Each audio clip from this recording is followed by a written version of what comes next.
yan.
Nagawa mo dyan?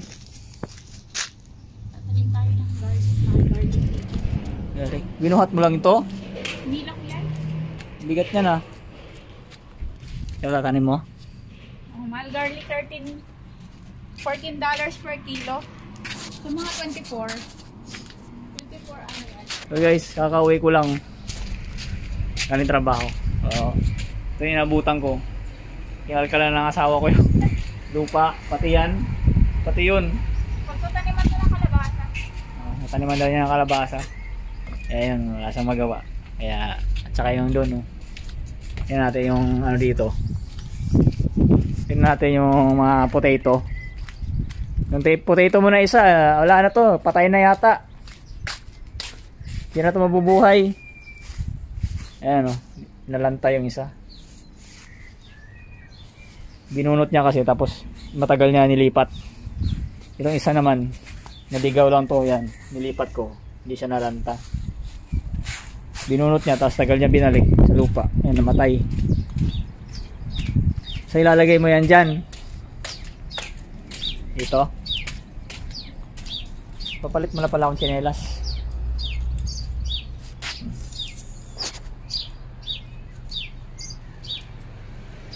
Ang ginawa niya dun, oh.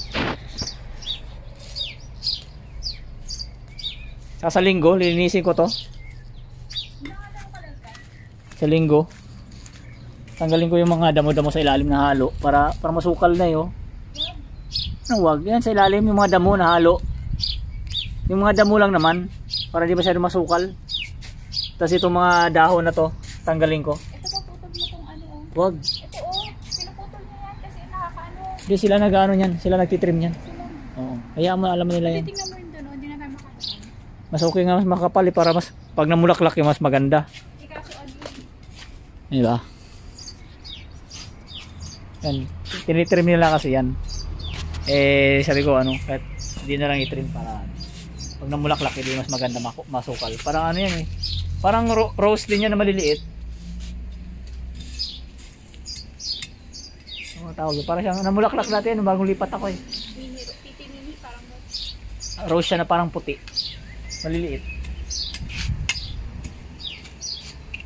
Bibili pa tayo ng ano?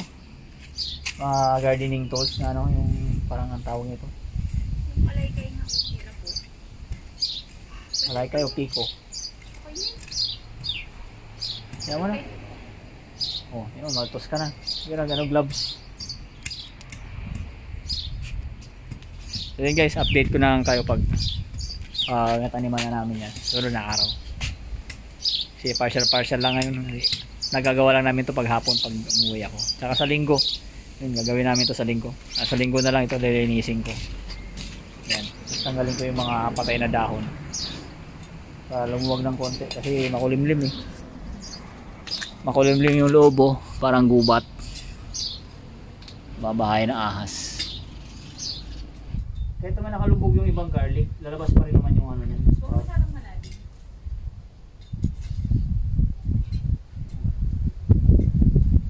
Hindi naisip sa kumuha ng lupa. Kung yan kasi malambot siya. Ba't parang puno? Parang maganda yung lupa, parang ano to, parang compost. Tapos soil. Ang tinambak nila dito. Pinagtanim din ang garlic.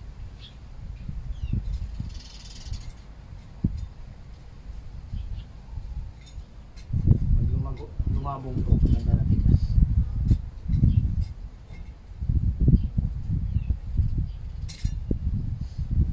Kumapal na yung mga tanim-tanim natin, yung mga dahon. Pag dumami na sila ng dumami.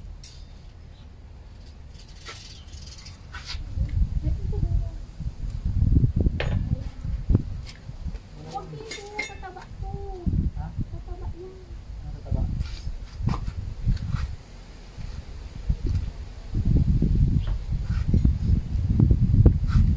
Ito lang pa. Okay, dagdagan na lang natin kung may space na na sobra ka.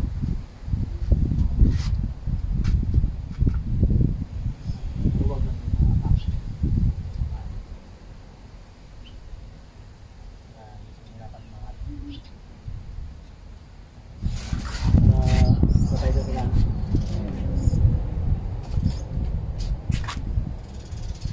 Hanap tayo ng ano doon. So ayan na guys. Update ko na lang kayo sa sunod na araw pag lumabas na yung mga ano dyan, mga sprout ng bawang. So kalahati bawang, tapos yung kalahati ilalagyan namin ng ano yung sibuyas dahon. Tapos sa gitna daw ginger. Mapupuno na namin to lahat. Tapos doon may bakante pa dito, sili naman yan dyan, o sili, bell pepper yan dito. Tapos dito kasi yan bakante, wala na yan, kasi sampayan yung babaw kaya di pwede taniman. So yun lang.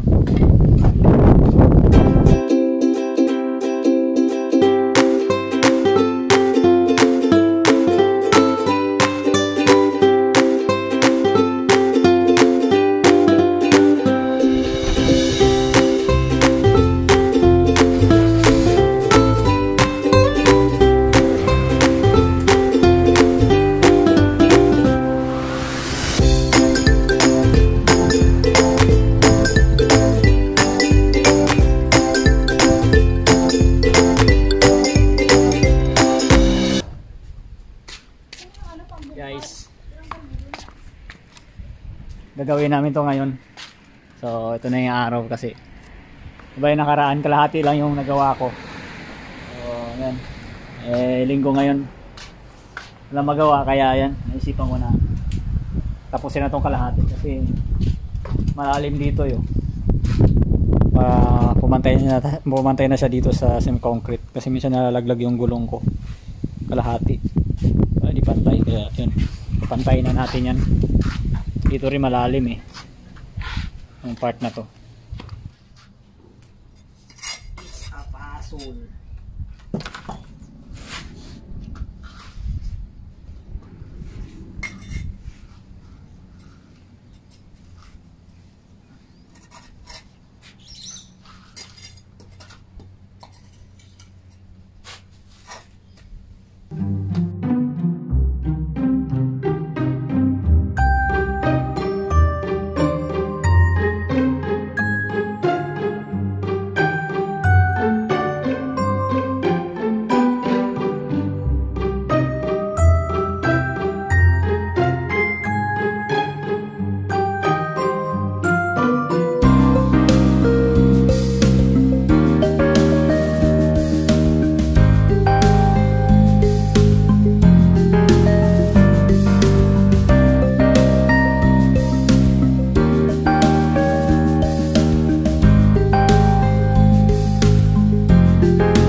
guys, tapos na.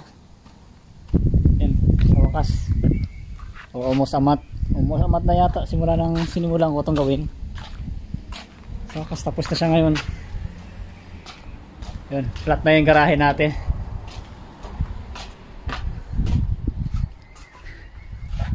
Yan, flat na siya all the way here.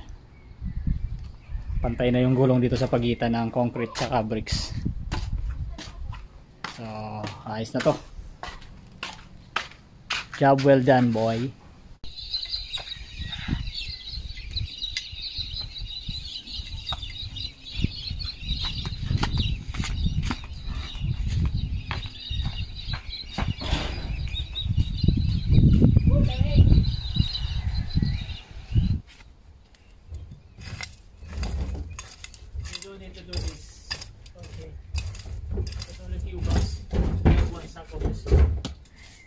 Compost oil, only few bucks.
Uy, mamaya may ano dyan.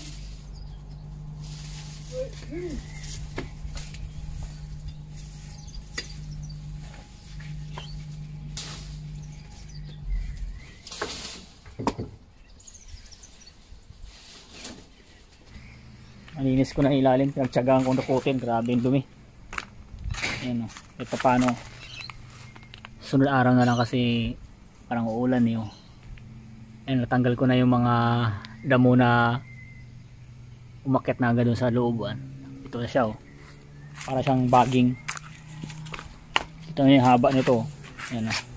Humaba siya, umakyat dun sa, yan, sa mga dahon. Kaya ano, sukal tignan. Ayun, wala na yan, patay na yung mga yan. Nabunot ko na yung pinakaugat niya. So, dami niya no. Wala na dun. Pati dito sa kabila. Ayun, yan oh. Ito pa.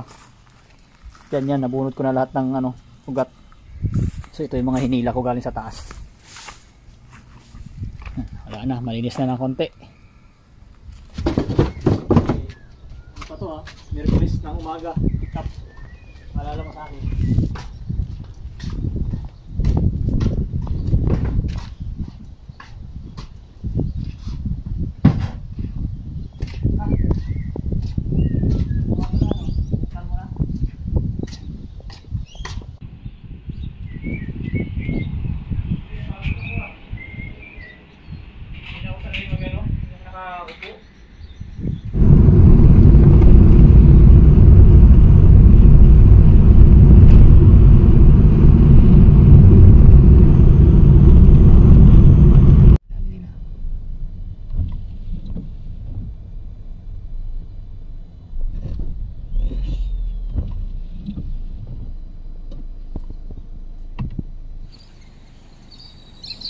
Kalapati paro. Ang mga palong eh. Ang dami yan sila dito. Lalo na tapos. Yan yung kalapati no. Dami nila oh. Nakatuloy yung lupa. Yan.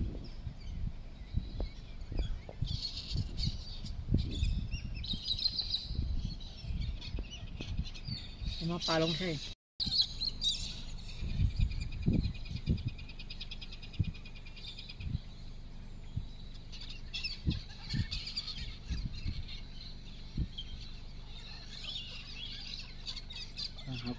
kalapati half ano.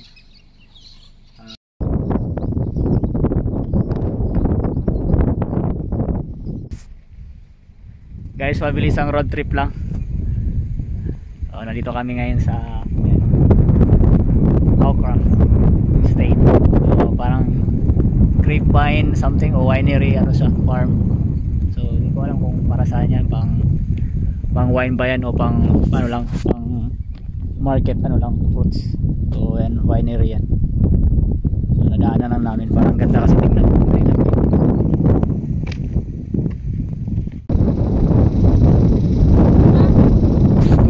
Sino hawak nito? Ayan. Picture galing. Guys, may picture na. Daming request eh, oh. Request ah.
Creepy nakatingin. What's up guys? Hello. Ano kita isa? Curious siya. Ano nga tayo? Ikot tayo. Lalapit tayo sa kabila. Ikot tayo. Lalapit yan. Hello. Natakot kasi sila kasi puti. Ganda tingnan no.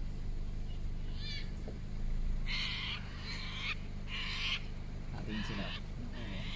Vlogger.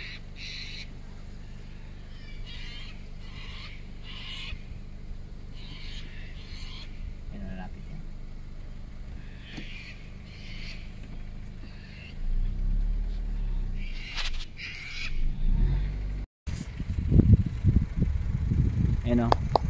Wag. Tatakbuhan niya sila. Lalaki na oh. Wag. Ano nyo? Oo, ganyan. Nakatay namin GPS na naman yan. Lalaki na oh. Huwag mo na tatakbuhin sila. Sayang. Sayang. Ano yan. Kaya ginagawa nila dyan. Lalaki niya nan. Pwede na yan oh. Yan, lalaki na oh. Pwede na yan. Guys, ganyan yung kinakatay namin sa GPS na pinapasukan ko. Lalaki na nila. Yan. Pwede na yan. Bilang na lang yung mga araw niyan. Takbo na sila. Para ba tawagin yan? Para ba tawagin yung mga tupa? Aw! Aw! Aw! Ayan na, alis na sila. Guys, para ba tawagin yung mga tupa? Malaki nga, yan o. Oo, nakita ko nga. Yan o. Tignan mo yung taba niya sa puwet. Yan o, parang bilog. Binibenta pa yan eh. Yung taba na yan. Yan lang yung taba na hinahalo sa pagkain. Hinahalo sa kokta. Sa Middle East, yung mga taba sa puwetan. Kasi yan yung taba na ano eh, nagme-melt. Hindi yung taba na hindi nalulusaw. So parang ano siya, healthy fat. Parang yan yung nahalo nila sa ghee. Lamb ghee. Para siyang oil na natulog. Yeah, come. Come back. Yan, ayun na lang bumalik, natakot. Hindi natakot sila sa sasakyan kasi puti kasi yung laki. So ano yung puti na yan. Nagtakbuhan. Akala siguro nila alam na malaki. Kasi puti eh. Takot sila. Wala na. Ito yung kinakain nila siguro. Ano, hay. Yan, tinan mo. Hay o barley. Yung sa ano, di ba, Milo? Yan. Ano ba yun? Bye! Ha? Guys, road trip uli. Wala kaming destination ngayon. Bahala na lang kung saan makakarating. Kasi maganda naman yung kalsada yo. Espaltado. So, yan, ikot-ikot lang kami dito. Ganito ang South Australia. Dito sa lugar namin. Talagang yung mga tao dito literal lang na farmer. So, farmer yan pero mayayaman yan sila kahit farmer. Kasi yung mga farmer dito machinery yung gamit, hindi mano-mano. So baka dito kami banda. Diyan, kalsada po doon. Tatake namin yan. Hindi natin kung anong meron.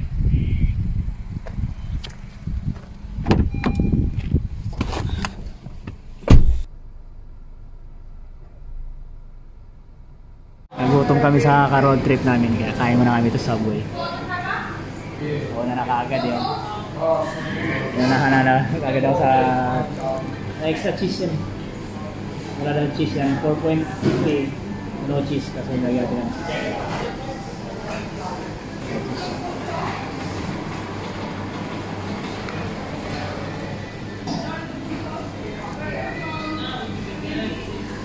Yun, nahanap ako.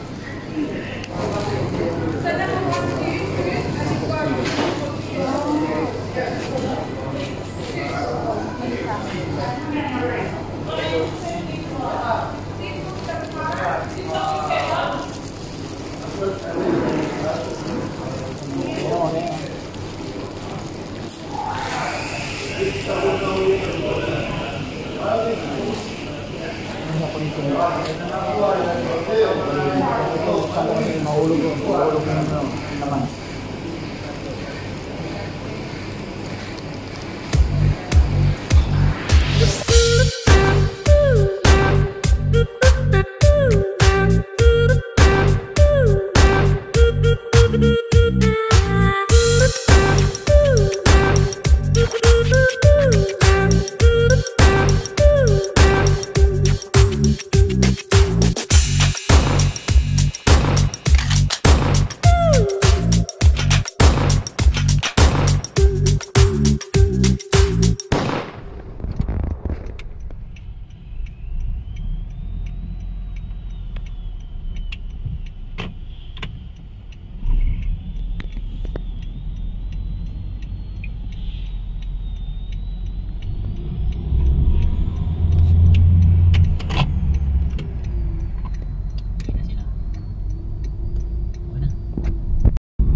Ibon, dami.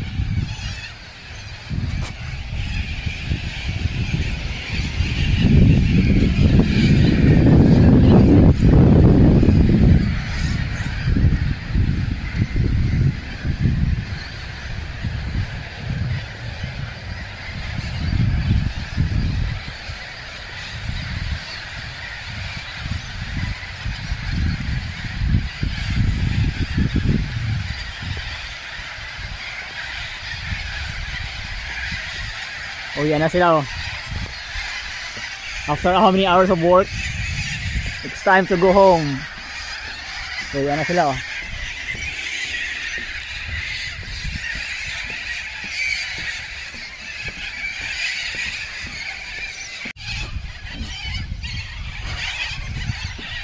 Yan.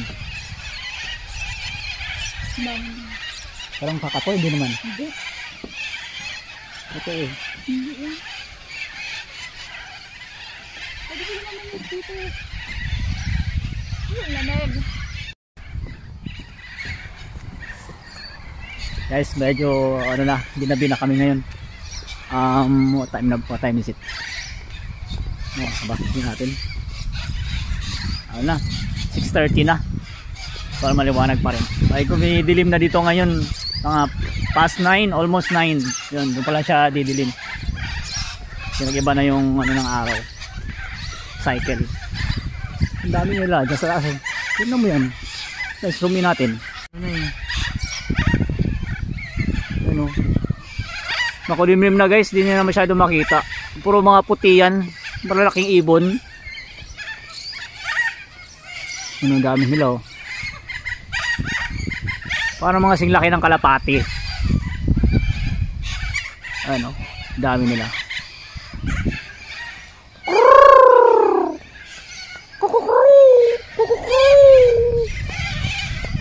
Ganun yung ang taihan tayo eh. Ayan o.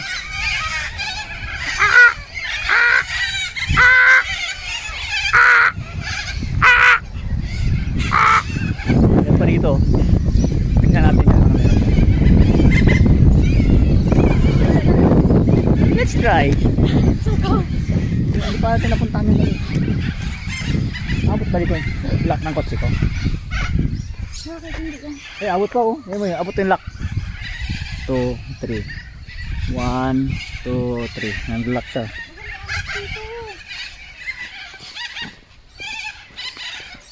Madilim na ha. Ayan o.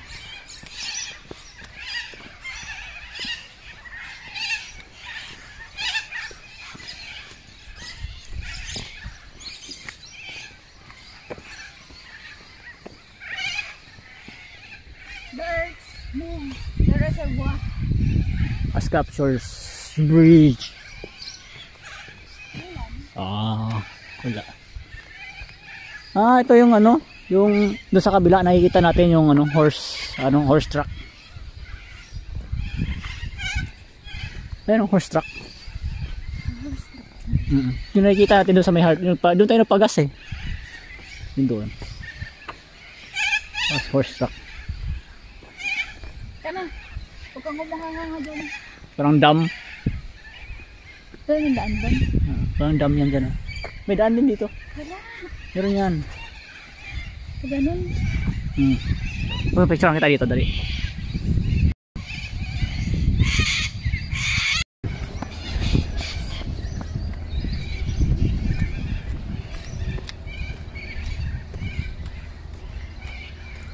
Nalamig si madam.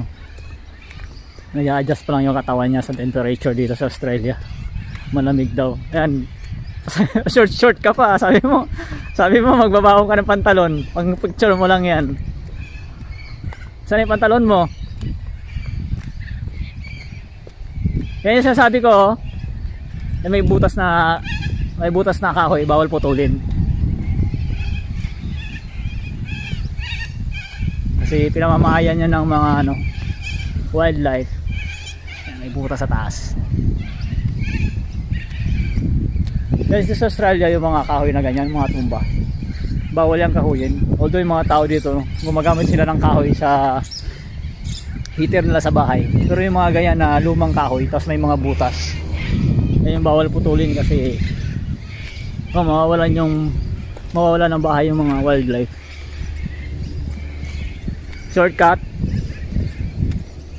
Shortcut to nowhere. Guys, gabi na ngayon, almost 7 na.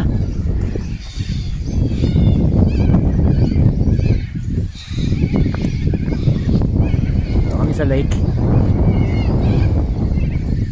Ikot lang kami dito din, uwi na kami kasi lumalamig na rin, parang maambon. Ayan, maulimlim.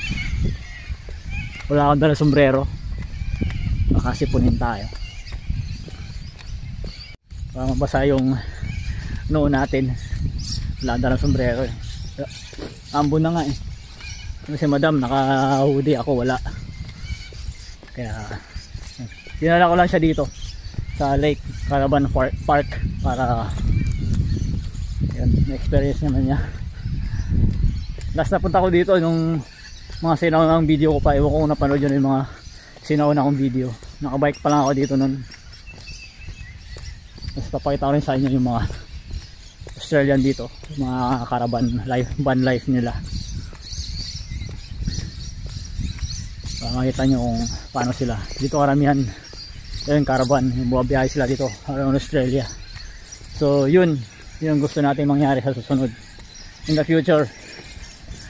Ang gusto ko naman parang off-road style, like yung mga 4x4 Isuzu truck, yun gagawin kong parang camper truck, something like that. Basta 4x4 para pwede kang pumunta sa mga off-road destination. Ito sa Australia, maraming caravan RV park, so pwede kang pumarada, libre lang. Yung iba naman may bayad, ito lang mga ganyan, no? Yun, nakabus sila, oh. Yan, mga bahay yan, mga yan.